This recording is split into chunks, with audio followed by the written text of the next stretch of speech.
өткен жоба толық сақталу үшін, сізге ұнаған фасад тура осылай шығу үшін бізде эскизный проект архитектордың бекітіп берген жобасынан бөлек рабочий проекттің строительный разделы керек. Және тура осы екеуі біз өзіміз күткендегідей құрылыста сақталу үшін құрылысты басқаратын бізде толыққанды Рүстем мырзаның көмегі керек. Және де осыны іске асыратын ұсталар қажет.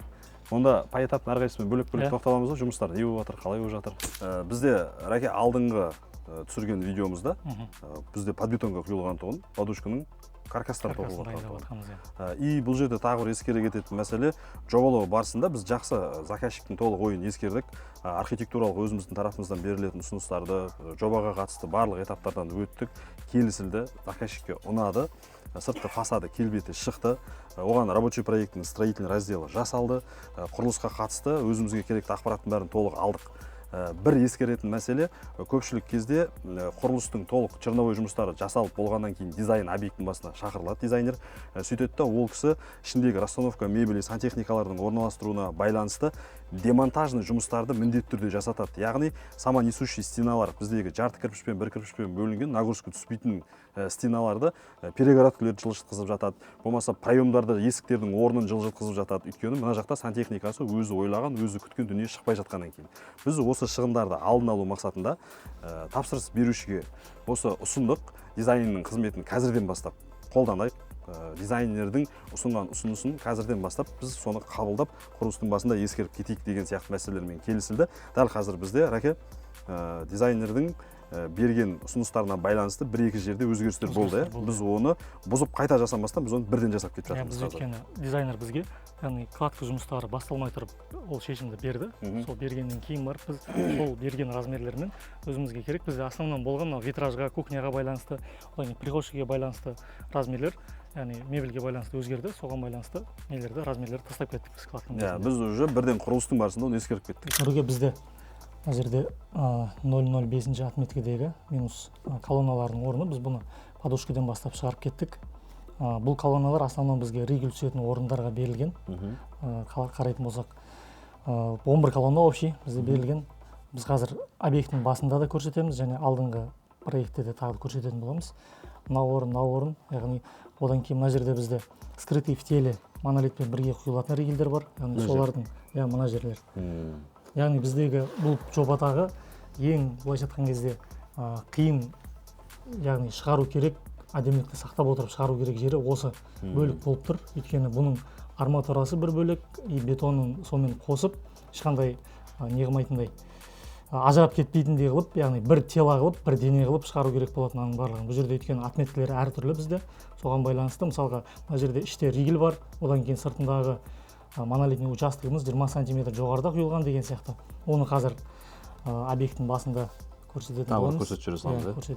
Осы жерде біз қазір осы этаптамыз. Құрылыс осылай жүріп жатыр. Жүріп жатыр. Мына жерде колонналардың енді арматуралары берілген. Жаңағыдегі выпусктар, разбежкамен деген сияқты 80 см оның барлығын сақтап шығардық.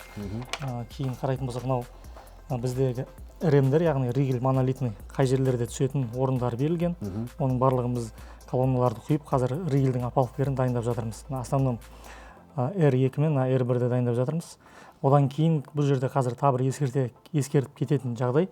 Мынау R3-тегі, яғни ригель, 3-ші ригельдегіні біз арматурасын, яғни мұнамен бірге тоқитын боламыз. Өйткені бұның отметкасы жоғары болғанмен, яғни бір тела болып, яғни құйылып кету керек. Сол үшін де біз бұл өйткені келесі плита басылып болғаннан кейін құйылатын ригель болып тұр.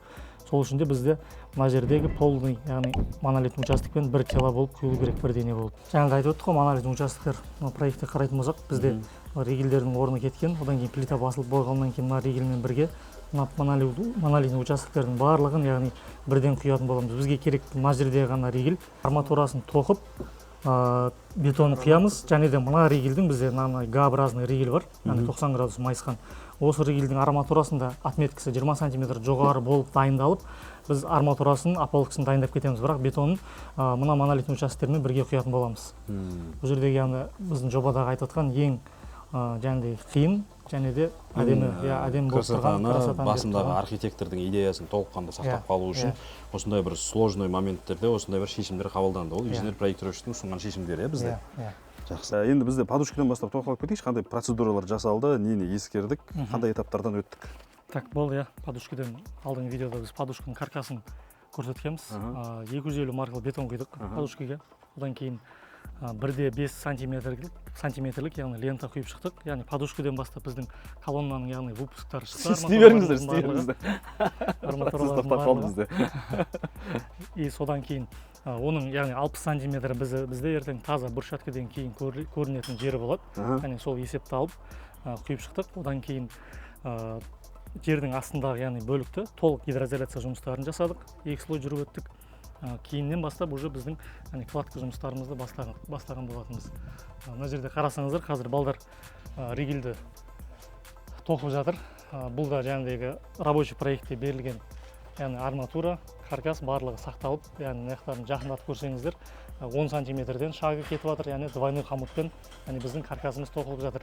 Одан кейін тағы бір именно ригельге, колоннаға келген кезде арматура мәселесінде, именно бетон мәселесінде арматуралардың, яғни стыктарын біз бір жерде жібермеуіміз керек. Бұл да оқырмандарға бір не болсын, алдағы уақытта ескеретін жайт болсын. Мысалы қарасаңыздар, мына жерде чередовать етіп бергенбіз 2 арматураны, одан кейін келесі стык уже бізде мына жақта кеткен. Қарасаңыздар, яғни бір жерден біз стык түсірмеуіміз керек.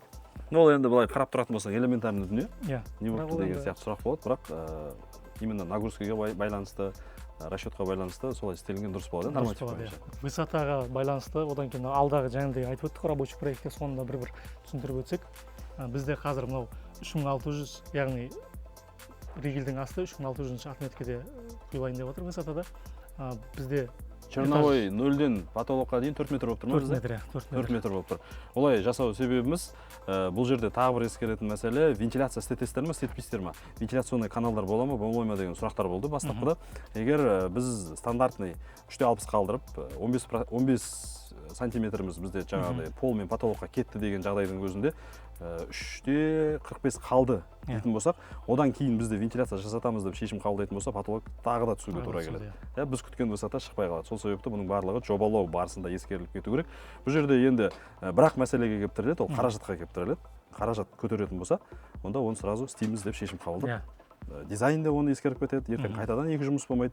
Ертең сіз ұсталарға төлейсіз, немесе дизайнерге қосымша төлейсіз, болмаса сіз күткен биіктік шықпай қалу қаупі бар.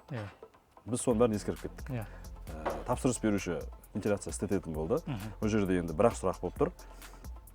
Принудительный вентиляция әр этажға бола ма, или мультизональный бола ма? Ол да тоже қаражатқа келіп тұр. Мультизональный ол жаңағы біздің Эверест жобада толық айтып кеткен сияқты, әр бөлмеге бөлек-бөлек басқарылады, климат контроль болады, немесе бір этаждығы толыққанды болады. Ол жердегі бір минусы, мысалға залды қолдансаңыз да, қолданбасаңыз да, ол постоянно жұмыс істеп тұруға тура келеді, ол қосымша шығын. Былайша айтқан кезде үлкен қаражатқа келіп тіреледі дегенмен, ол алдағы уақытта өзін ақтайтын қаражат. Жақсы. Просто құрылыс істеп жатқан кісінің қалтасында сол моментте сәл нагрузка болуы мүмкін. Ригельдердің, яғни үсті бізде плита жатқан үшін, яғни сейсмопойысымызбен бірдей құйылатын болады. Одан кейін мына жерде айтып өттік, жаңағыдегі ригеліміз біз осы колоннадан басталады. Мына колонна не үшін құйылды, ол мына жақтағы ригельдің нагрузкасы, және де алдағы ригельдің несі осы колоннаға дейін, яғни арматурасы келетін болады. Яғни осыдан бастап біз шығарамыз арматурамыз. Өйткені мына жақ былайша айтқан кезде висящий болып тұр, ешқандай астына консоль болып тұр. Консоль болып тұр, ешқандай нені көтеретін колонна жоқ. Яғни бізге керекті нені алу үшін. Енді бұл жерде бізде консоль болып шығып тұр. Консоль болып шыққан екен, оның астында егер прям сұлулыққа қарамайтын болса, 40-қа 40-тық ригель шығады. Ригельдің үстінде бізде монолитіміз немесе плитамыз отыру керек болады. Оның бәрін қосатын болсақ, оның высотасы бір 65 сантиметр болып кететін деп тұр. Қалыңдығы, біздің балконның полы былайша айтқан кезде. Ол біз күткен эффектін бермей қалады, парящий эффектін бермей қалады. Сол себепті біз оны скрытый в теле деген сияқты қылып шешім қабылдадық. Енді оны процесс біткеннен кейін тағы да бір толықтырып өтеміз, көрсетеміз. Сосын бір мәселе, кез келген құрылысты бір этаж болсын, екі этаж болсын жүріп жатқан кезде біз бұл тақырыпқа Эверестте де тоқталғанбыз. Мынау колонналар біздегі шаг колонна құйылады, бұрыштардың бәріне колонна құйылады. Керек болсын, керек емес болсын, барлық жерге именно арматурасы тоғылып колонна құйылып жатады. Ол былайша айтқан кезде сіз кірпішпен, егер кладка толыққанды кірпіш, жонный кірпішпен болатын болса, кірпіштің преимуществосы именно осы бұрышта, связкасында, осы связканы үзеді. Сөйтеді, ол жаңағындай бізде енді сейсмикада басқа да күшті жұмыс істейді деп ойлайды. шығын шығып жатса да өзімнің отбасымның қауіпсіздігі үшін деп. Бірақ ол ешқандай необоснованный шығындар. Ол жерде ешқандай расчет жасалмаған. И ол бетон болғаннан кейін, бетон бізде влага жақсы көреді. Ол ертең бұрыштар көгеру қаупі бар. И бұл жерде колонна қалдырылғанмен, оның үсті ригельмен жалғанып жатса, ол басқаша дүние да, түсінікті. Бұл жерде ригельде емес, біздің халықтың арасында айтылып кеткен сейсмопояс, яғни пояс обвязкимен жалғанады. Ол бір ешқандай қосымша жаңағыдай не бермейді, усиление бермейді, рөл ойнамайды. Егер заполнение сізде кирпич емес, газоблок, пеноблок, полистирол блок, шлакоблок деген сияқты дүниелер болып жатса, ол кезде колонна, ригель, каркас тоқылады, одан кейін іші толтырылады. Ол басқаша әңгіме. Бізде кирпичтің несущая способность расчет бойынша оңтүстікте біздің регионда 5 этажға дейін. 5 этаждан кейін барып сұрайды бізде колонна ригель. Біз сол нәрселердің бәрін ескеруіміз керек. Біз витраж без колонны былайша айтқан кезде ригель шығарып құятын боламыз. Мынау бұрышымыз, яғни 90 градустық бізге полный стеклянный болады. Бұл жерде мына колонна тұр. Мына колоннаға біздің ригеліміз бірге жалғанатын болады. Ортада ешқандай колонна болмайды. Ортада ешқандай колонна болмайды. Осы жерде жаңа тоже бұл өзінше бір сұлулық қосатын болады. Ол біздің рабочий кухнямыз.